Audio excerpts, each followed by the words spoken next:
सुमिरत सिद्धि होई गणनायक करिबर बदन करहु अनुग्रह सोई बुद्धि राशि शुभ गुण सदन बंदौ गुरु पद पदुम परागा सुरुचि सुबास सरस अनुरागा मंगल भवन अमंगल हारी उमा सहित जेहि जपत पुरारी सुमिर शिवा शिव पाई पसाऊं वरनऊ राम चरित चित चाऊं वाणी ग्रहण जब कीन महेशा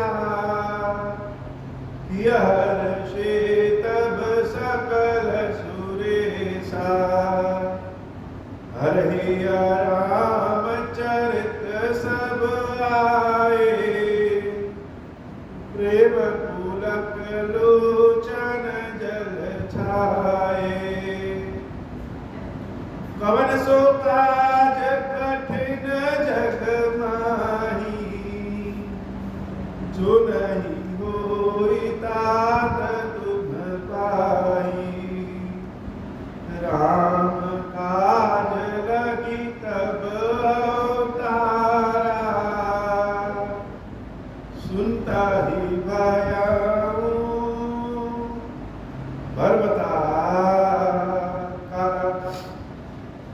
हे महादेव इस जगत बाबा इस जीवन बाबा न कोई कार्य कठिन है नहीं कोई कार्य संभव हो गया सारे कार्य सरल और संभव हो जाते हैं बाबा अगर आपकी कृपा हो जाए निंदा स्तुति उभय सम ममता मम पद कंज ते सज्जन मम प्राण प्रिय गुण मंदिर सुख कुंज मंगल भवन अमंगल हारी उमा सहित जहि जपत पुरारी मंगल भवन अमंगल हारी उमा सहित जहि जपत पुरारी।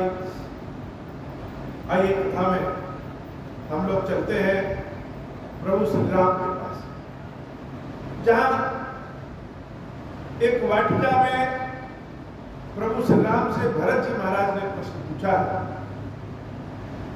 कि संतों के लक्षण क्या है, संत और असंत में भेद क्या है। भगवान ने समझा करके कहा, उदाहरण चंदन के पेड़ और कुल्हाड़ी को दिया कि जैसे कुल्हाड़ी जब चंदन के पेड़ को काटती है तो कटते समय भी चंदन अपने स्वभाव को अपने प्रकृति को नहीं छोड़ता और काटने वाले को भी सुगंध प्राप्त करता है। उसका यही स्वभाव, इसी कारण वह भगवान के माथे पे चढ़ता है। और कुल्हाड़ी जो काटती है उसको अग्नि में तपा करके बार बार पीटा जाता है। प्रभु ने संतों की बड़ाई करते हुए कहा कि जिसके लिए निंदा और स्तुति, अर्थात कोई अगर हमें गाली दे और कोई अगर हमारी बड़ाई करे तो दोनों ही हमारे लिए एक समान है। जिसके लिए निंदा और स्तुति एक समान होती हो और उसके बाद भी ममता मद पद कंच, मेरे चरणों के प्रति, मेरे प्रति जिसकी भक्ति भाव जागृत है, ऐसे ही व्यक्ति को संत कहते हैं। और ऐसे सज्जन, हे भरत, मुझे मेरे प्राणों के समान प्रिय। भगवान संतों की परिभाषा है। भगवान शंकर भी कहते हैं, तुम्हारा संत कहे यही बड़ाई, मंद करत जो करे भलाई, अर्थात बुरा करने वाले का भी जो भला करे वही संत। अब इसमें कहीं यह नहीं कहा गया है कि अगर हम रामायण पाठी हैं, कथावाचक हैं, या कोई संतों का वस्त्र धारण किया है, योगी है, ऋषि है, मुनि है, तो वो संत ही। संत तो बड़े उदार होते हैं, दयालु होते हैं, कृपालु होते हैं, दूसरों के दुख को देख करके दुखी हो जाते हैं और दूसरों के सुख को देख करके सुखी हो जाते हैं। ये संतों का स्वभाव योगियों के भीतर भी नहीं आता, ऋषि मुनियों के भीतर भी संतों का स्वभाव नहीं आता। कोई अगर हमें हमारी बुराई कर दे तो हम नाराज हो जाते हैं और कोई बड़ाई कर दे तो उसके ऊपर बड़े प्रसन्न हो जाते हैं। बहुत अध्ययन पाठ करने के बाद भी संतों का स्वभाव आता नहीं। कलयुग में तो संत विलक्षण है, शायद ही कहीं संत मिले। अगर किसी के संत की परीक्षा लेनी हो तो थोड़ा सा आप उनको टेढ़े वाके कहिए, तो देखिए कैसे नाराज हो गए। जो नाराज ना हो वही संत है। प्रभु श्री राम आगे असंतों के भेद, असंतों के लक्षण बताते हैं। सुनहु असंतन केर स्वभाव, भूलहु संगति करियन ताऊ, तिनकर संग सदा दुखदाई, जिम कपिल लेहि घालई हरियाई।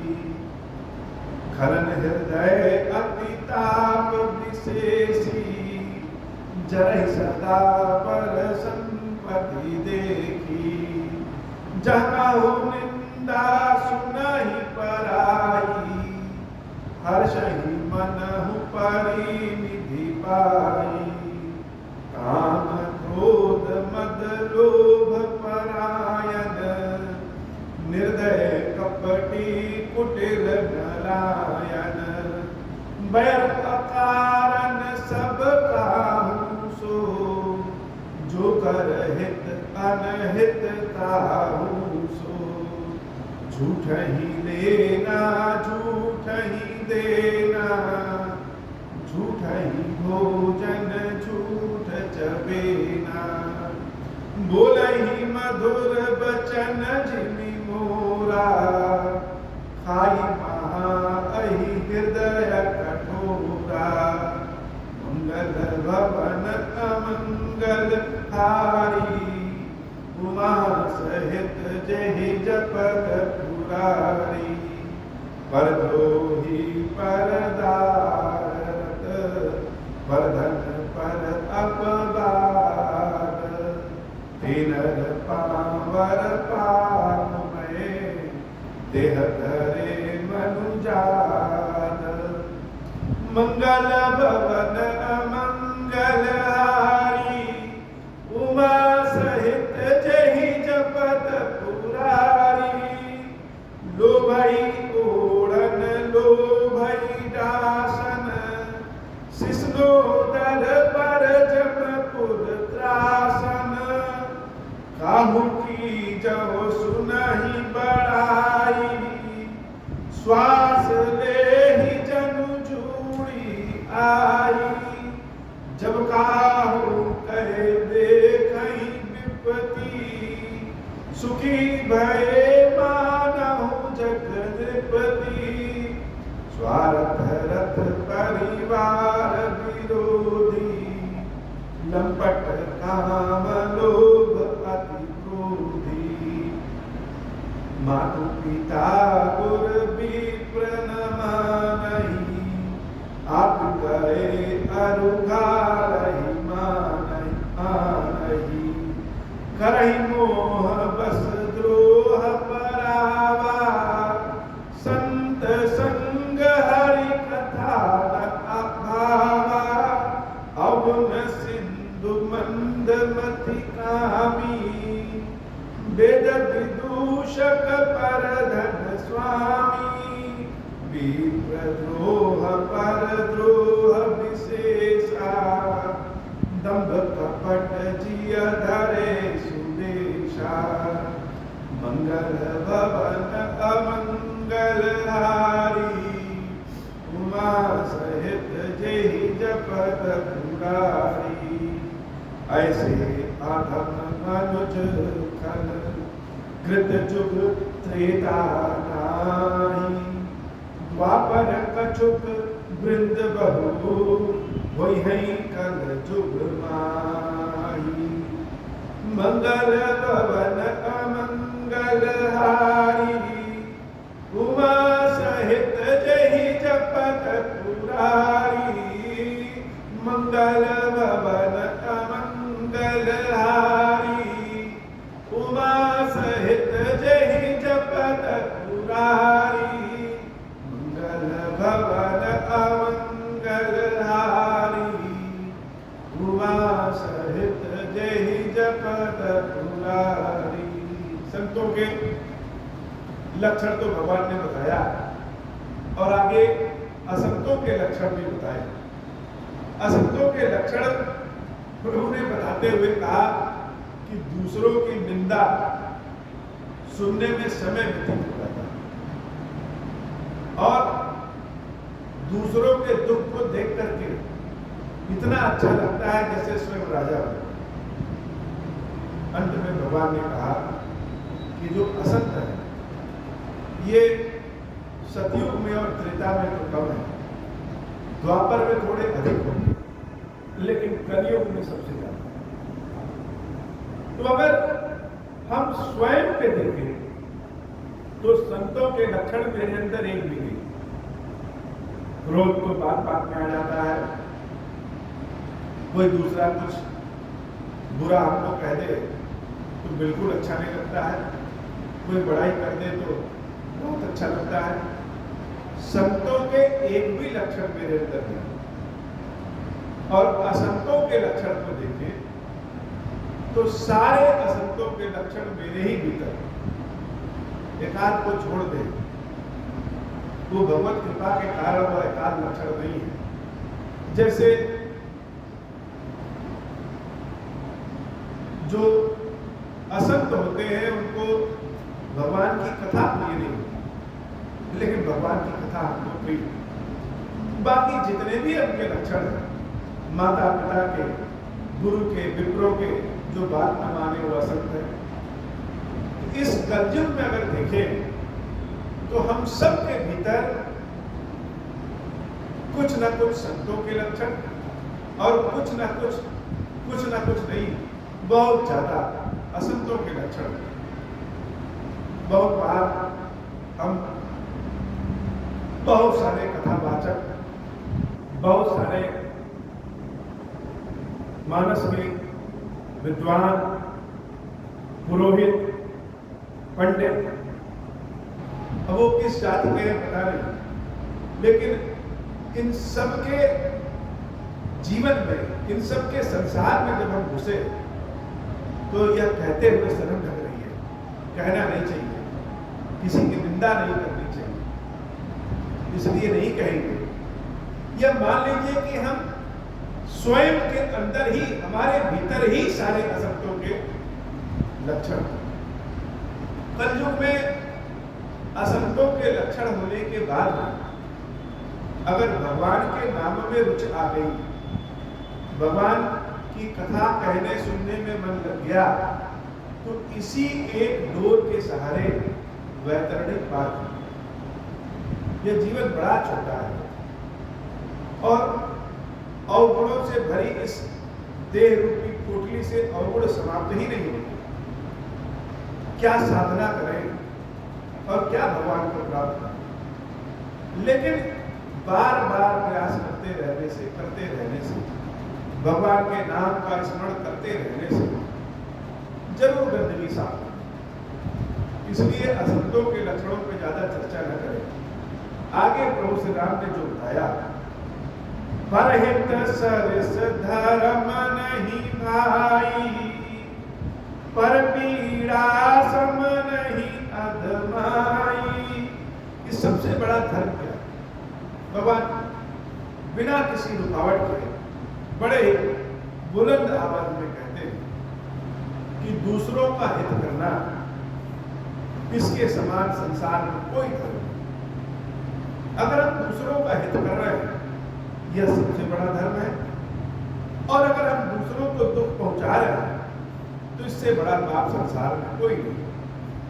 निर्णय सकल पुराण वेद कर, कहु तात जानहि को विद नर, नर शरीर धरि जे पर पीरा, करहिते सहाय महाभव भीरा, करहि मोह बस नर अघनाना, स्वार्थ रत परलोक नसाना, काल रूप तिन कह मैं भ्राता, शुभ अशुभ कर्म फल दाता, अस विचारि जे परम सयाने, भजई मोहि संसृत दुख जाने, त्यागहि कर्म शुभाशुभदायक,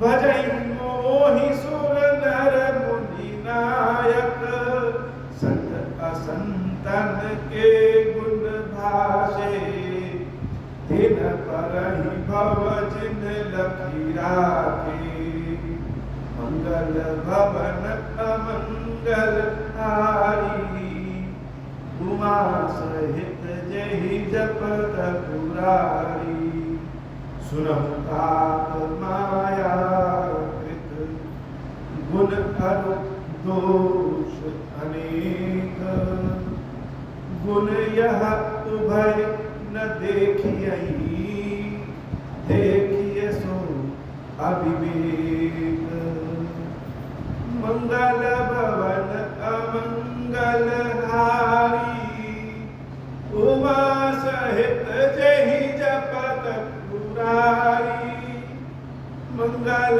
भवन अमंगल हारी, उमा सहित जेहि जपत पुरारी। भगवान श्री राम ने संतों के भेद, असंतों के लक्षण सब बताया, लेकिन अंत में जो एक बात कही वो बड़ी ही गूढ़ बात है। भगवान कृष्ण जो गीता में उपदेश दिए हैं अर्जुन को, उस गीता का सार, उस गीता का बीज प्रभु श्री राम के भीतर। प्रभु श्री राम संकादिक ऋषियों से तो खुल के नहीं कहे, लेकिन भरत आदि से यह खुल करके कहते हैं कि कर्म के अनुसार फल देने वाला मैं ही, काल रूप भी मैं ही, इसीलिए ऋषि मुनि भी मुझको भजते हैं। कोई संदेह न रहेगा उनमें, कोई भ्रांति न रहेगा उनमें। और प्रभु ने अंत में जो कहा कि सुनहु तात माया कर, गुण दोष अनेक।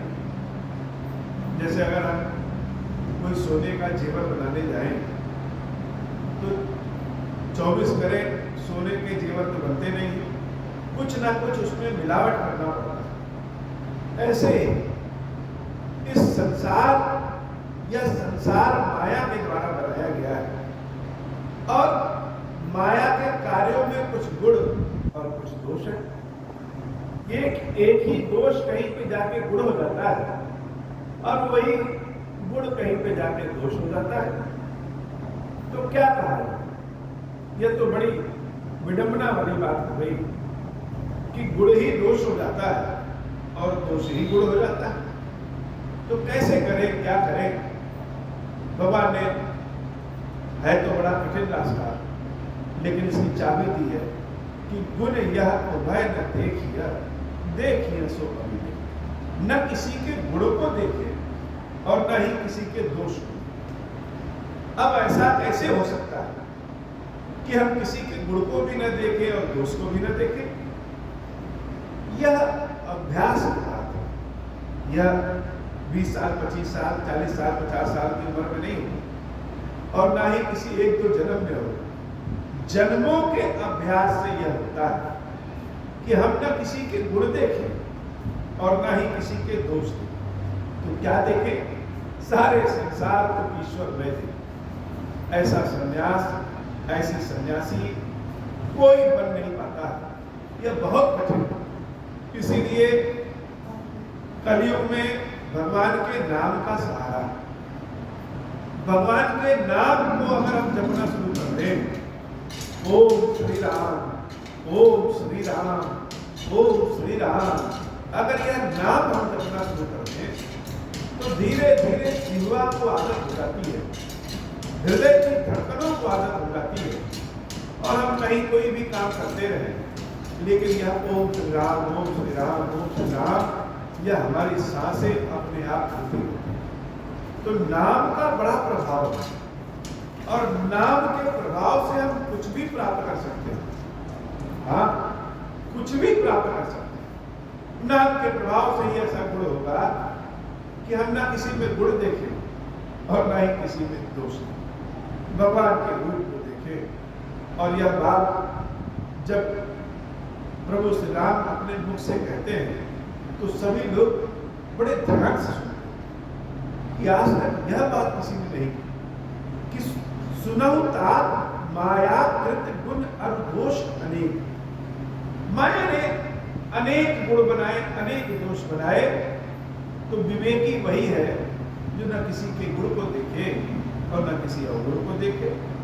श्रीमुख बचन सुनत सब भाई, हर्षे प्रेम न हृदय समाई, करहि विनय अति बारहि बारा, हनुमान ही हर्ष अपारा। मुनि रघुपति निज मंदिर गाए, यही विधि चरित करत नित नाए। बार बार नारद मुनि आवही, चरित पुनीत राम के गावही। नित नव चरित देखी मुनि जाही, ब्रह्मलोक सब कथा कहाही। सुन बिरांची अतिशय सुख मानही, पुनि पुनीतात करहु गुण गानही। सनकादिक नारद ही सराही, जदमि ब्रह्म निरत मुनि आही। सुनि गुण गान समाधि विसारी, सादर सुनहि परम अधिकारी। मंगल भवन अमंगल हारी, उमा सहित जहि जपत मुरारी। मंगल भवन अमंगल हारी, उमा सहित जहि जपत मुरारी। मंगल भवन अमंगल हारी, उमा सहित जहि जपत मुरारी। प्रायः संसार में ऐसा माना जाता है कि अगर हम भगवान की सेवा पूजा में हैं, भगवान की भक्ति में हैं, तो मेरा अन्न भंडार, मेरा धन भंडार, मेरे पास सारे चीजें, लग्जरी और सारे काम हमारे होते रहेंगे, दुख पास हो जाएंगे। बहुत सारे लोग भगवान से अर्चना वंदना भी इसीलिए करते हैं कि उनके जीवन से कष्ट दूर हो। भगवान के प्रति प्रेम बहुत कम ही लोगों में जागृत होता है। हम बहुत धन तो कमा सकते हैं, लेकिन श्रद्धा जिसके ऊपर प्रभु की कृपा होती है उसी को प्राप्त होती है। श्रद्धा सबको नहीं मिल पाती। स्वयं भगवती पार्वती जिसके ऊपर कृपा करे, उसी के पास वो श्रद्धा स्वरूप में, रूप में बनकर के आती है, और भगवान शंकर विश्वास स्वरूप में रहते हैं। दूसरों को उपदेश देना संसार का सबसे आसान काम है। यह कहना कि भगवान में विश्वास बनाए रखो, भगवान जैसा कर रहे हैं वैसा ठीक करेंगे, यह कहना तो बड़ा आसान होता है, लेकिन जिसके ऊपर कष्ट होता है, जो रोगों से घिरा रहे, जो आर्थिक तंगी से घिरा रहे, या और कई तरह के कष्टों से घिरा रहे, वह वही जानता है कि भगवान में भाव लगाए तो कैसे। भगवान में भाव लगाना, भक्ति लगाना, यह हम सब के बस की बात नहीं। जब तक ईश्वर नहीं चाहेंगे तब तक हो ही नहीं सकता। हम प्रयास कर सकते हैं और हमारे प्रयास में प्रभु की कृपा प्राप्त हो सकती है। सांसारिक कार्यों में व्यक्ति इतना फंस जाता है कि भगवान के पास चाहकर भी आना चाहे तो नहीं आता। महारानी अहिल्याबाई होलकर, जो वास्तव में हिंदू धर्म के लिए, सनातन धर्म के लिए देवी के स्वरूप, आजकल हम जितना भी पुराने मंदिर देखते हैं, चाहे वह बद्रीनाथ हो, चाहे वह काशी विश्वनाथ जी का मंदिर हो, ऐसे बहुत सारे मंदिर जो नष्ट कर दिए गए थे, उनको अहिल्याबाई होलकर ने उन सारे मंदिरों पर जीर्णोद्धार किया। भगवान शंकर के प्रति उनके हृदय में अगाध भक्ति थी और बचपने में जब वो छोटी थी तो शंकर जी के मंदिर में शंकर जी की सेवा पूजा कर रही थी। उस समय होलकर वंश के राजा उनको देखे तो उनको अपनी बहू बनाने की इच्छा पड़ी। मात्र 8 वर्ष की अवस्था में देवी अहिल्याबाई का विवाह हो गया। लेकिन जिस व्यक्ति से उनका विवाह हुआ, उनके भीतर सारे अवगुण थे। देवी अहिल्याबाई ने समझाते समझाते अवगुणों को दूर किया। भगवान शंकर की अनन्य भक्त थी। उसके बाद भी उनकी पति की मृत्यु हो गई। जब पति की मृत्यु हो गई तो वह अपने पति के शव के साथ स्वयं भी सती बन जाना चाहती थी।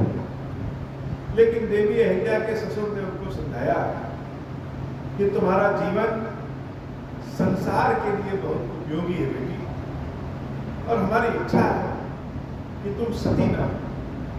जो निर्णय लेना है वह तुम्हें ही लेना है। देवी अहिल्याबाई सती नहीं होती और अपने पुत्र का लालन पालन करने लगती और अपने राज्य की महारानी स्वयं बन गई। धीरे धीरे जितने भी मंदिर जो नष्ट कर दिए गए थे, उन सारे मंदिरों का जीर्णोद्धार देवी अहिल्याबाई ने कराया। लेकिन उसके बाद भी क्या उनके जीवन में दुख कम हुए? पुत्र जब युवा हुआ तो उस पुत्र की भी मृत्यु हो गई। उनकी एक पुत्री थी, उस पुत्री का विवाह उन्होंने जिसके साथ किया, कुछ समय के बाद उनकी पुत्री के पति की भी मृत्यु हो गई। और भगवान शंकर की सेवा भक्ति करने के बाद भी वह एकाकीपन और उदासी अवस्था में चलती गई। धीरे धीरे भोजन उनका कम हुआ और यह शरीर इस मिट्टी में ही मिल गया। देवी अहिल्याबाई की कथा कहने का मतलब मेरा यह है कि हम को दिखता है कि हम भगवान शंकर के पास, भगवान की सेवा भक्ति के पास रहेंगे तो हमारे पास सब कुछ मिलेगा।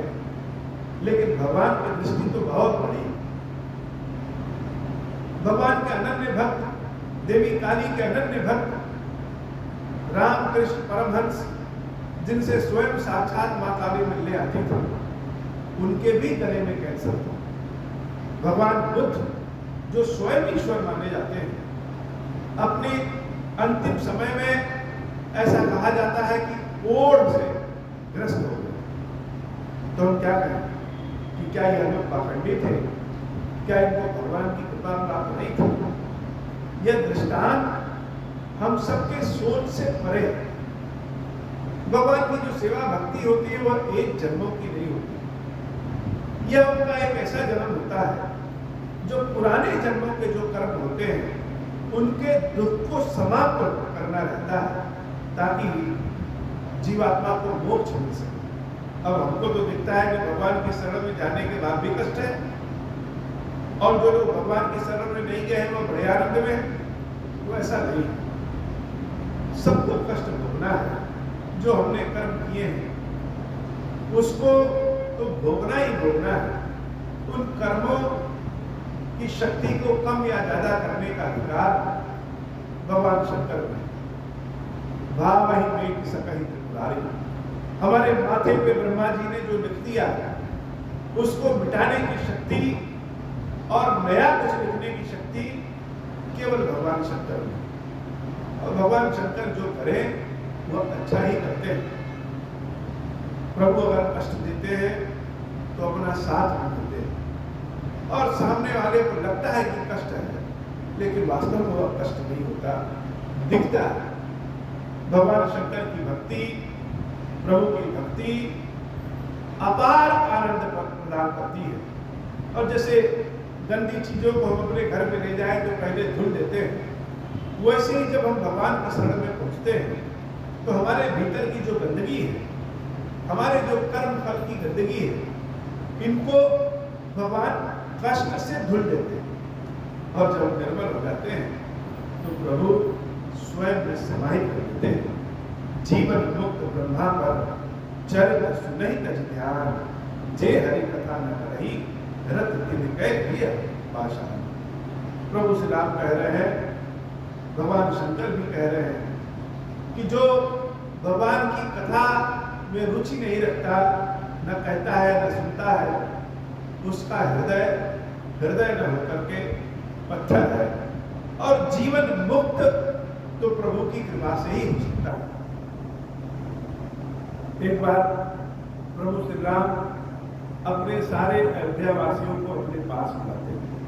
एक बार रघुनाथ बुलाए, गुरु द्विज पुरवासी सब आए, बैठे गुरु मुनि अर्जुन सज्जन, बोले वचन भगत भवन। सबको बुलाया प्रभु श्री राम। तो राम केवल प्रश्न नहीं उठाते, राम उत्तर भी लेके आते।